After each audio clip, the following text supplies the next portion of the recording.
Hello and welcome back for Chapter 2. Let's get started.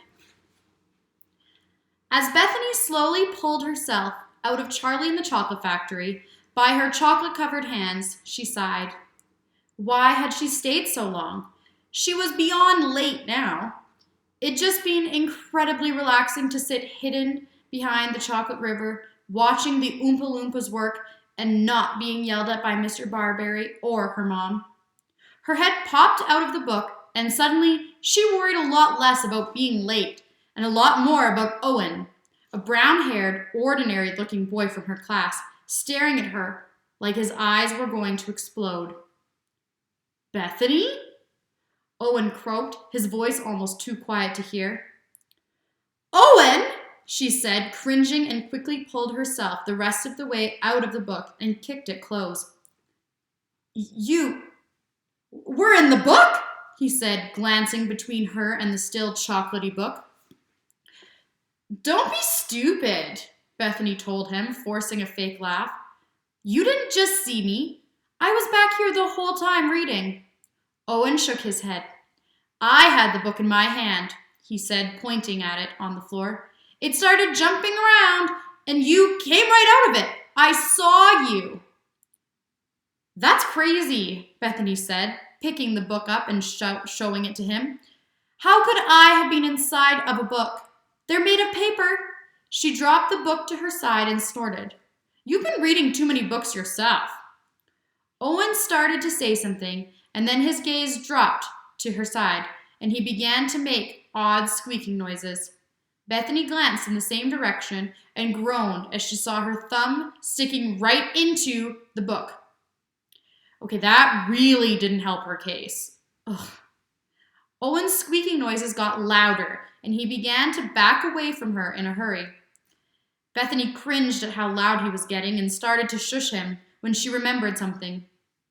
Owen had seen her in the cafeteria when she'd been pulling chocolate out of the book to eat at lunch, because some days were so bad that you just wanted candy.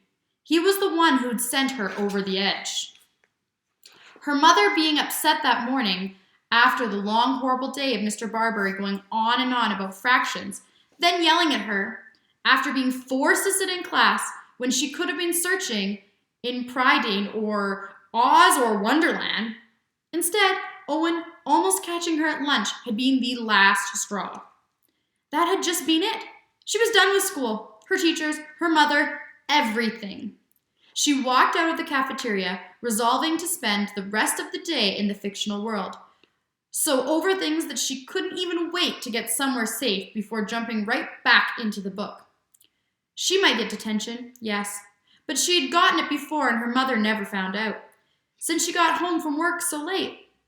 As long as Bethany was home before her mom, she'd be fine.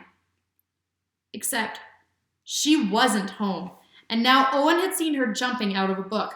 This had gone way too far. "Owen," Bethany said, grabbing him by the shirt and pushing him back into the children's section, "you're going to listen to what I say, quietly, or I'm going to throw you into the chocolate factory. Do you understand me?" Owen nodded quickly, and she let go of him. Instantly, he made a jump toward the library's exit. Bethany gritted her teeth, grabbed his hand, and pulled him down into the pages of a book from a nearby pile on the floor without even looking at the title.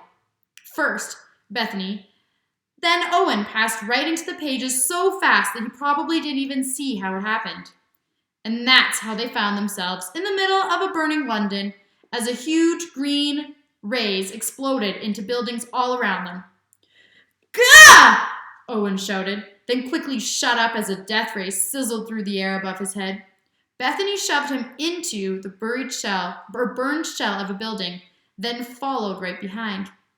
"Those are Martians," she shouted over the roar of the invasion, pointing at the huge round spaceships crawling around the city on robotic tentacle legs, firing green rays at anything and everything. "We're in the War of the Worlds. Now calm down and be quiet, or they'll shoot you full of Martian lasers." Something exploded right outside, and Owen jumped, but Bethany just grabbed him by his shirt again. "If you stay quiet, and don't get seen, then we'll be fine. They're all going to get sick and die from getting colds or germs or something. Martians? Owen said, his voice almost too quiet to hear over the craziness outside. He glanced out, then jumped back in as another ray exploded a car right outside. For real? Martians? Bethany paused, not exactly sure how to answer. It's real here in the book. It's not like Martians really destroyed London. That probably would have made the news. Owen gave her a confused look, then stuck his head outside again. But where's the army? Who's fighting them? Bethany scrunched up her nose. It's been a while since I read it, but I think the army gets beaten pretty bad. They can't really fight the Martians with just guns. But that's not why we're here. She pulled Owen back inside again and stared him straight in the eye. You can't tell anyone about this, Owen. In fact, you can't even tell me about it because we're never going to speak again after this. Mostly because you'll be so good at keeping this a secret. Do you understand me? He just stared at her for a second, then shook his head and pushed her out of the way. Shouldn't we help them? He shouted, pointing outside. We can tell them how the Martians get sick so they can protect themselves. Sneeze on the aliens or something. Ugh, the boy really wasn't getting the point. No, she told him. The book's already written. We can't change it. You don't seem to be grasping what's happening. But how is it written if it's going on right now? Owen shouted. Look at it. She sighed, grabbed his hand and jumped them both up and out of the book, this time not bothering to exit slowly, since she didn't have time to be careful. They shot right out of The War of the Worlds, slamming into the nearby bookcase a bit harder than Bethany had meant. Before Owen could even say one word, Bethany grabbed another book, jerked him straight into the pages. He shouted in surprise, but then went quiet as they landed on a checkerboard field, mostly because he couldn't stop looking around. See, she said, we're inside the books. This is the fictional world, Owen. You can't change things here because they're already written. If we jumped into the last page of The War of the Worlds, the Martians would have all been defeated.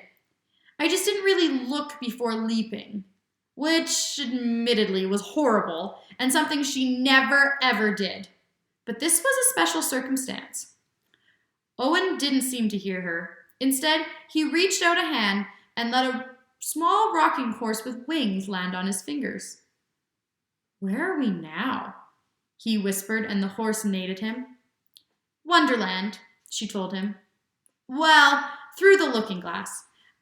I think it's still Wonderland, but I was never really sure how that worked. Wonderland? As in Alice? He asked her, as a bread and butterfly landed in his hair.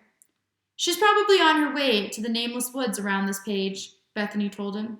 I make sure to avoid the main characters since that's the easiest way not to mess up the story. Plus, then I don't have to get involved with the plot stuff, and I can just enjoy myself. He turned back to her, various impossible insects hovering all around him. Please tell me this isn't a dream. I know that it has to be. I must be asleep at the front desk, but please let it not be a dream. She reached out and pinched him as hard as she could, letting out some of her annoyance. He gasped and yanked his arm away, then gave her a dirty look. You could have just said no. She shrugged. So remember what we're talking about. How we're never going to speak of this again? How can you do this? He asked her. How can you just jump into books? They're words on paper. She sighed. They are, but right now so are you. If you can be quiet, I'll show you what I do. But not shouting or anything this time. He nodded, and she grabbed his arm and again jumped them both right out of the book into the library, just a bit more gently this time. She let go of his arm, held up her hand for him to see, then slowly pushed it through the looking glass. As her fingers touched the pages, they melted and reformed, becoming various words like knuckles and fingernail and thumb, all describing whatever part they'd been. Those words then spread over the page like brownie batter, absorbing right into the book, Finally, she just shoved her arm in up to the shoulder. I'm wiggling my fingers at you right now in Wonderland, she told him. Owen laughed oddly, then made a weird face and fell backward to the floor, unconscious. Bethany sighed, shaking her head. Alien invasions and rocking horseflies are fine, but this you faint at? End of that chapter.